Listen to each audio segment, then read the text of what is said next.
नाज़रीन, काशिफ़ ज़मीर को अरेस्ट कर लिया गया है।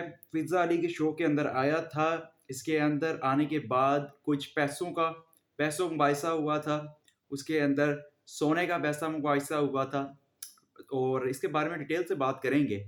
फिर एक डेफामेशन का केस पढ़ने का धमकी दी गई थी। उसके बाद एफआईआर का चक्कर हुआ है एंड देन एफआईआर करवाने के बाद खुद अरेस्ट हो गए। अब इस बारे में हम बात करने वाले हैं आज की वीडियो के अंदर, तो वीडियो को शुरू करते हैं। सबसे पहले नाज़रीन आपको ये बता दूँ कि काशिफ़ ज़मीर कौन है? काशिफ़ ज़मीर जो है वो एक टिकटॉकर है, जिसकी काफ़ी ज़्यादा फ़ॉलोइंग है। ये वही बंदा है जिसने अर्तुगरुल करैक्टर जो था अर्तुगरुल गाज़ी का, उसको यहाँ बुलाया था और यहाँ पे बुलाने के बाद जो है डील वगैरह की हुई थी, लेकिन उस डील के बाद जो है अफ़वाहें उठी थी कि उसने भी कहा था, उस कैरेक्टर ने, कि मुझे पूरे पैसे नहीं दिए गए और इसके अलावा फ्रॉड किया गया मेरे साथ। इसके अलावा बहुत से लोगों ने कहा कि जो काशिफ़ ज़मीर है इसने फ्रॉड किया है। इसके अलावा गाड़ियाँ जो हैं वो किराए की होती हैं। ये लोगों का भी दावा है। तो ये सब चीज़ें जो है इनको मिलाकर देखा जाएगा। आज इन सबको इवैल्यूएट करके देखा जाएगा और सबसे पहले फ़िज़्ज़ा अली का किस्सा सुनाया जाएगा कि क्या हुआ, अरेस्ट कैसे हो गया, क्या चक्कर हुआ। नाज़रीन, फ़िज़्ज़ा अली के शो के अंदर आया, उसने कहा कि आप मुझे ये बताएँ कि आपका जो सोना है कि ये असली है? वो कहता है कि हाँ, मेरा सोना असली है। उसने पूछा कि क्या हम इसको टेस्ट कर लें? शायद उसको लगता था कि टेस्ट नहीं करेंगे, कि शो में कौन सुनियारा बुला लेते हैं। पर उन्होंने शो के अंदर भी सुनियारा बुला लिया। अब टेस्ट किया उसको सोने को, तो उनके अकॉर्डिंग जो है सोना नकली था।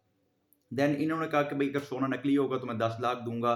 तो और एंड पे जो है फ़िज़ा अली ने वैसे ही तंग वगैरह करने के बाद इनको पैसा जो है उनका वापस कर दिया। 10 लाख था नहीं, 9 लाख था। फिर वो कहता है 1 लाख पता नहीं शो में रह गया, किसी ने इधर कर दिया, उधर कर दिया या मैं घर में फेंक के आ गया हूँ। तो यहाँ से मामला सारा चढ़ा। ठीक है। उसके बाद शो के अंदर मेरी बहन है, उसके बाद गप्पे-शप्पे हुई शो के बाद, शायरी के मुकालमे वगैरह हुए, बहुत अच्छा सब कुछ अच्छा हुआ। घर गए तो घर जाने के बाद देखा जी वीडियोज़ तो वायरल हुई पड़ी हैं। शो तो वायरल हुआ है। अब वायरल शो के अंदर भी क्या हो रहा है कि भई ज़लील होके कर दिया है। कमेंट्स पढ़े, उसमें ज़लील हो गए और वीडियो खोली, वीडियो के अंदर ज़लील हो गए। वो पूरा शो अगर बात की जाए तो पूरे शो में ज़लील ही किया गया है। अगर बात की जाए छोटी-छोटी बात के अंदर ज़लील और शो में जो है फिर ज़लालत के बाद उन्होंने अपना डेफ़ेमेशन का जो केस है कि ये भेजा कि मैं अब डेफ़ेमेशन का जो है केस कर दूँगा, एफ़आईआर दर्ज करवा दूँगा, पुलिस आएगी आपको उठाकर ले जाएगी, ये कर दूँगा, वो कर दूँगा। तो ये सब चीज़ें हुई और या तो अपनी वीडियो को डिलीट करो। अब वीडियो डिलीट करने का चक्कर क्या है? अब एक दफ़ा तो पूरी वीडियो सोशल मीडिया के ऊपर पहुँच गई ना, सबने तो देख ली। अब वीडियो डिलीट करने का मकसद क्या है? एक मकसद होता है वीडियो डिलीट करने के बाद में, जिसको जितनी रीच मिलनी थी वीडियो को वो मिल चुकी है। एक होता है कि अपना लेके आना कि भई मैं बहुत ऊपर वाला बंदा हूँ, कि मैं बहुत ऊँचा बंदा हूँ, मेरी बाक़ियत बड़ी है, किसी ने मुझे ज़लील किया, मैंने उसकी वीडियो डिलीट करवा दी उठा के। ये कहना भी बड़ा अजीब-सा लग रहा है कि जिसने मुझे ज़लील किया, मैंने उसकी वीडियो को डिलीट करवा दिया। तो एक मकसद ये होता है इसका और दूसरा मकसद होता है कि अभी जितनी रीच पकड़ ली है, इससे ज़्यादा रीच ना पकड़े, इससे ज़्यादा वायरल ना हो जाए। तो ये 2 मकसद होते हैं किसी भी वीडियो को डिलीट करवाने के।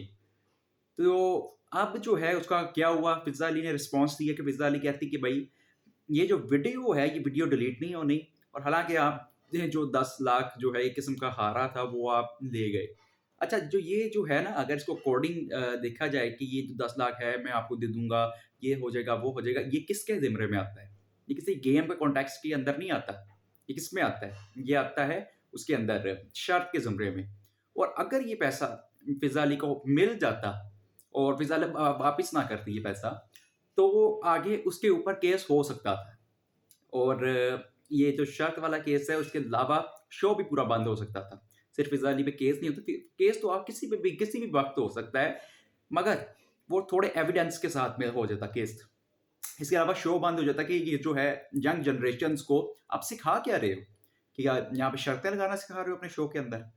तो उसने नहीं लिया, बड़ी अक्लमंदी का मुज़ाहिरा किया, पूरे के पूरे शो के अंदर एक-एक लफ़्ज़ जो है वो बोला गया, एक-एक लफ्ज़, एक-एक कैमरा जो है एंगल, कैमरे का एंगल, एक-एक चीज़, एक-एक एक्शन, टोटल स्क्रिप्ट था।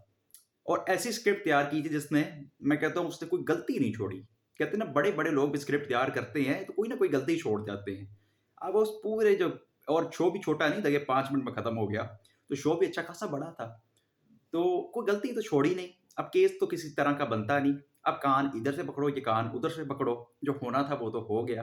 तो फिज़ा लिखी थी मैंने अपनी वीडियो अब आपकी डिलीट नहीं करनी, ठीक है? अब उसके बाद क्या हुआ कि भई एफआईआर कटी है।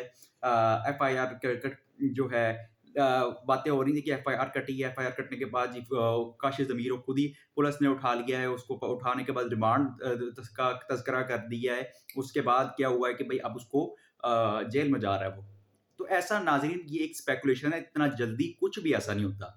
अगर अगर जो एफआईआर कटवाता है उसको पुलिस इस तरह नहीं उठाती, अगर उसके खिलाफ कोई एफआईआर काट ले, तो फिर इस तरह पे पुलिस उठाती है और ये जो वीडियोज़ सोशल मीडिया पे गर्दिश कर रही हैं, सब की सब जाली और फेक अकाउंट से बनाई गई हैं।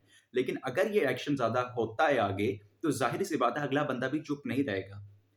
और जितनी हद तक हमें देखा है शो को और शो के कॉन्टेक्स्ट के आउट ऑफ कॉन्टेक्स्ट कोई एविडेंस ना आए, तो शो के अंदर डेफेमेशन का केस भी यहाँ पे स्टैंड नहीं करता। कोई एविडेंस ही नहीं है, तो केस लग मान ही नहीं सकता। तो अभी धमकी है कि केस बनाऊँगा, बाकी आगे जो कुछ होगा वो हम